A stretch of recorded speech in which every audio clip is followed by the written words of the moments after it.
সবাইকে অভিনন্দন, শুভেচ্ছা। আজকের আরেকটি ক্লাসে তো আজকের আলোচনার বিষয় হবে অনুখাদ্য বা অনুমাত্র পুষ্টিমৌল বা অনুখাদ্য কাকে বলে বা কি, সেই বিষয়টা নিয়ে আলোচনা করব। তোমরা পাশে থাকবে, সঙ্গে থাকবে, ভিডিওটা দেখবে, তাহলে উদ্ভিদের অনুখাদ্য কী, হ্যাঁ, মানে যেটাকে বলা হয় ট্রেস নিউট্রিয়েন্টস। হ্যাঁ, তো গত ক্লাসে আমরা আলোচনা করেছি উদ্ভিদের যে বিভিন্ন ধরনের গৌণ খাদ্যমৌল বা পুষ্টিমৌল এবং প্রগৌণ পুষ্টিমৌল নিয়ে আলোচনা করেছি। তার মধ্যে যেমন নাইট্রোজেন, ক্যালসিয়াম, ফসফরাস, ম্যাগনেসিয়াম, এগুলো নিয়ে আলোচনা করেছি। তো আজকে আমরা আলোচনা করব অনুখাদ্য বা ট্রেস নিউট্রিয়েন্ট নিয়ে। দেখো, এই অনুখাদ্য বা একে বলা হয় অনুমাত্র পুষ্টিমৌল বলা হয়।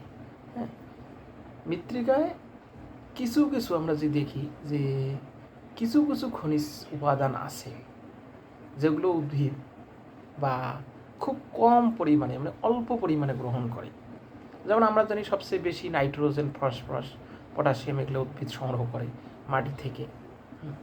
কিন্তু এমন কতগুলো খনিজ উপাদান আছে যেগুলো উদ্ভিদ খুব কম পরিমাণে গ্রহণ করে, মানে উদ্ভিদের ডেভেলপের ক্ষেত্রে এদের ভূমিকা খুব কম। কিন্তু না, সরি, এদের কম পরিমাণে লাগে, কিন্তু এর খুবই দরকার। মানে উদ্ভিদের বৃদ্ধির ক্ষেত্রে প্রয়োজন আছে, কিন্তু খুব কম পরিমাণে লাগে, মনে রাখবে। এগুলি করা হয় নামমাত্র, অনুমান বা অনুমাত্র পুষ্টিমূল বা ট্রেস নিউট্রিয়েন্ট, মনে রাখবে। উদ্ভিদ তার বৃদ্ধি বা গ্রোথের জন্য খুব কম পরিমাণে এটা গ্রহণ করে, এদের অনুখাদ্য বলা হয়ে থাকে, মনে রাখবে। এই অনুখাদ্যগুলোর মধ্যে অন্যতম হচ্ছে যেমন ম্যাঙ্গানিজ, তোমরা অনেকেই নাম শুনেছ, লোহা, মলিবডিনাম, তারপরে হচ্ছে তোমার কপার বা তামা, ব্রোন, জিঙ্ক, দস্তা, chlorine, silicon, aluminium, cobalt, iodine, hydrogen, oxygen, sodium,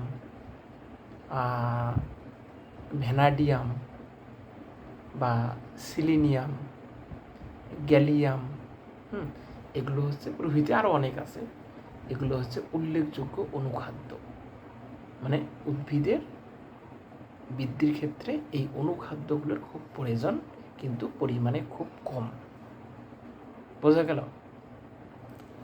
যদি আমরা দেখি যে একটা গুরুত্বপূর্ণ এই অনুখাদ্যের মধ্যে হচ্ছে লোহা। উদ্ভিদ মাটি থেকে ফ্রাস বা ফিরিক রূপে যেটাকে গ্রহণ করে, একটা গুরুত্বপূর্ণ অনুখাদ্য, মনে রাখবে, সেটার নাম হচ্ছে লোহা। কিন্তু এই লোহাকে সরাসরি উদ্ভিদ গ্রহণ করতে পারে না। এটাকে গ্রহণ করে উদ্ভিদ মাটি থেকে ফ্রাস বা ফিরিক রূপে এটাকে গ্রহণ করে, মনে রাখবে। আমরা যদি দেখি যে উদ্ভিদের পাতায় ক্লোরোফিল সৃষ্টিতে এটার খুব বিশেষ গুরুত্বপূর্ণ অবদান রাখে। উদ্ভিদের পাতায় আমরা জানি গাছের পাতাকে রান্নাঘর বলা হয়। ক্লোরোফিলের সাহায্যে খাদ্য উৎপন্ন করে, আমরা গত ক্লাসে আলোচনা করেছি। এই ক্লোরোফিল সৃষ্টিতে এই লোহার খুবই গুরুত্বপূর্ণ অবদান রয়েছে। এছাড়া উদ্ভিদ যে প্রোটিন তৈরি করে, এই প্রোটিন তৈরিতেও এই লোহার একটা গুরুত্বপূর্ণ অবদান আছে।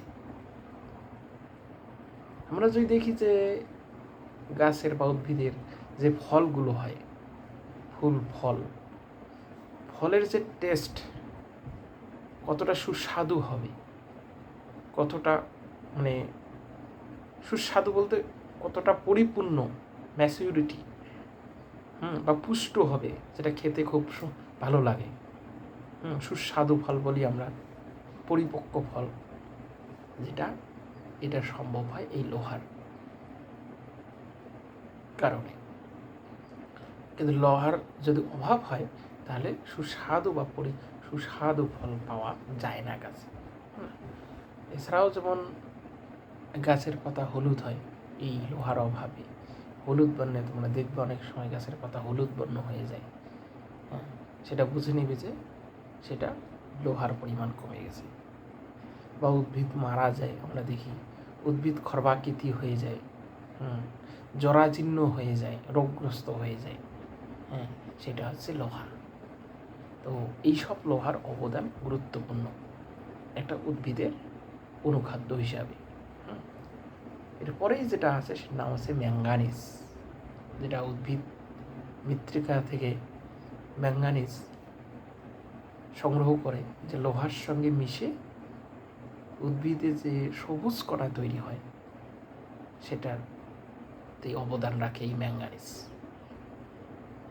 আমরা জানি গাছের যে শ্বসনে বা শ্বসনতন্ত্র সাহায্য করে, এটা গাছ যে শ্বসনতন্ত্র সম্পন্ন করে সেটা হচ্ছে এই ম্যাঙ্গানিজের দ্বারা।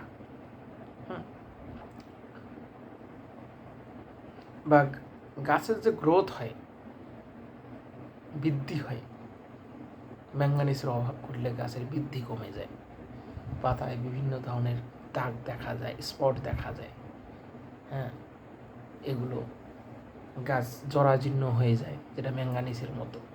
হ্যাঁ, অনেক সময় আমরা দেখতে পাই যে গাছের পাতা শুকিয়ে যায়, এটা ম্যাঙ্গানিজের কারণে হয়ে থাকে। তো এই ছিল অনুখাদ্য। পরবর্তীকালে আমি অন্য একটা ক্লাসে বিভিন্ন অনুখাদ্যগুলো নিয়ে বিস্তারিতভাবে আলোচনা করব।